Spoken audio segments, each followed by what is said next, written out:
चंचलता। कुछ लोग कई आध्यात्मिक ग्रंथ पढ़ते हैं,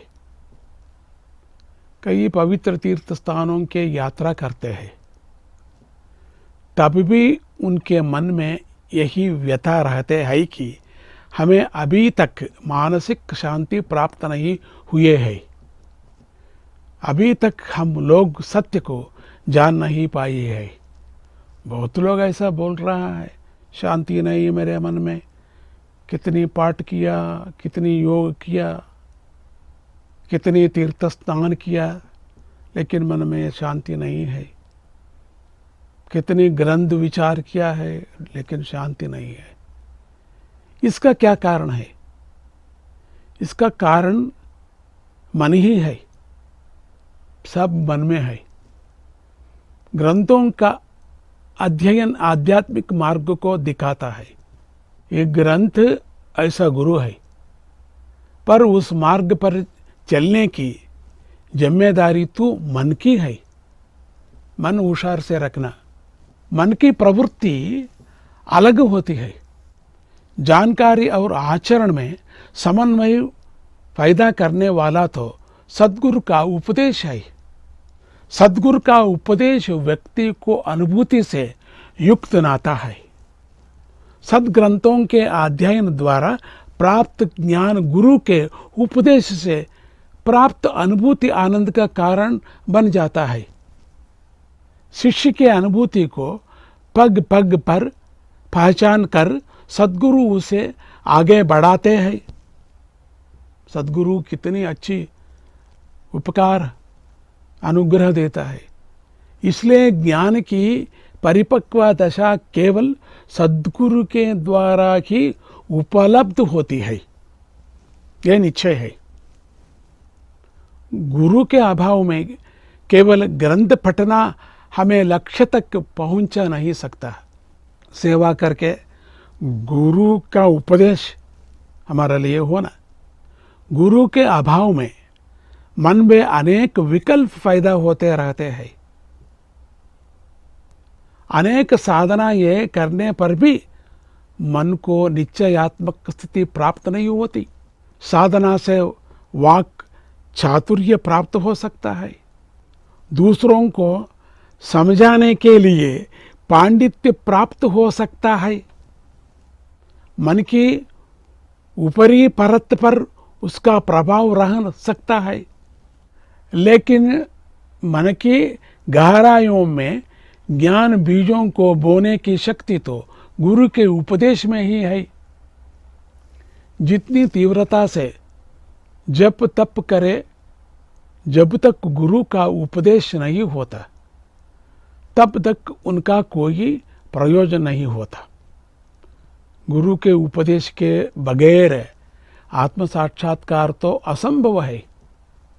वेदांत ज्ञान को सर्वोत्तम मानकर एक राजा ने बड़े प्रयास के साथ अपने देश के वेदांत पंडितों को बुलाकर सभा आयोजन किया। वो बड़ा सभा आयोजन किया। उन वेदांत पंडितों ने लंबी लंबी चर्चाएं की, वादोपवाद किए और सिद्धांतकों के खंडन मंडन किया, वाद प्रतिवाद भी किया। अपने सिद्धांत का अपने तर्क बल से निरूपित किया। एक एक पंडित बलवान हो गया, लेकिन राजा सोचा ये क्या है। इससे सुनने वाले उन पंडितों के पांडित्य की गरिमा से प्रभावित हुए, लेकिन किसी को वेदांत का सार समझ में नहीं आया। इसे राजा का मन बड़ा विकल हो गया।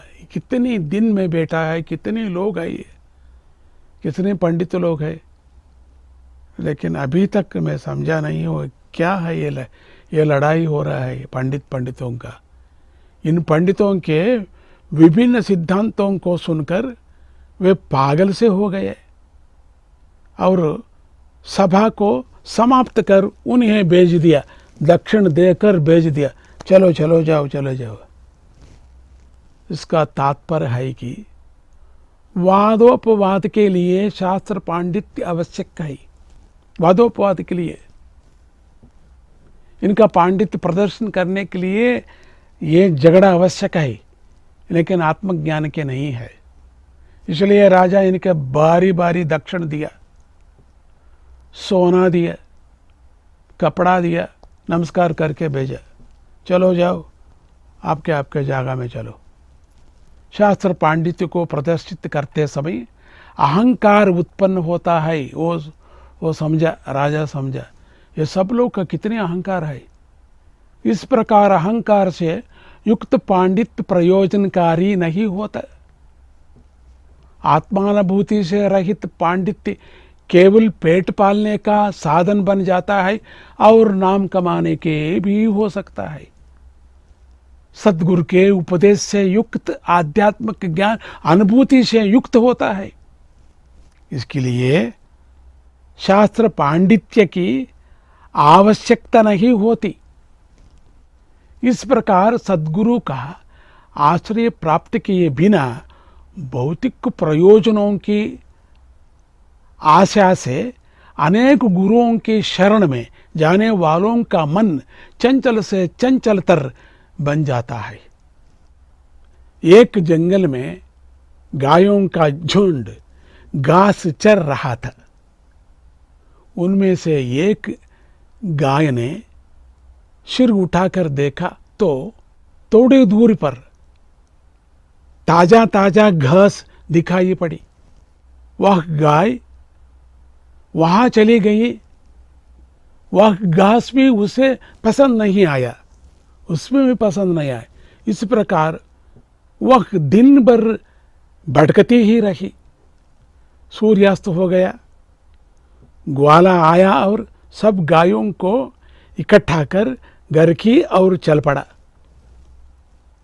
एक ही स्थान रहकर घास खाने वाली गायों का पेट भर गया पूरा आनंद से, लेकिन भटकने वाले गाय भूखी ही रह गई। गुरुओं को बदलते रहने वालों की दशा भी इसी प्रकार की होती है। ज्ञान प्राप्त नहीं हो सकता, इसी चुटका ज्ञान, वो चुटका ज्ञान, वो चुटका ज्ञान हो सकता है। समय भी व्यर्थ होता है, पैसा भी व्यर्थ होता है। मन की चंचलता के कारण समय व्यर्थ जाता है और शरीर की शक्ति ढीली पड़ जाने के बाद क्या किया जा सकता है, ढीली हो सकता है एक रोज। इसलिए सद्गुरु के चरणों की शरण में जाकर उनकी सेवा करते हुए जिज्ञासु भाव से सूचनाओं का अनुसरण करते रहने पर मन की चंचलता दूर हो जाती है और मन स्वस्थ हो जाता है और शांति प्राप्त होता है।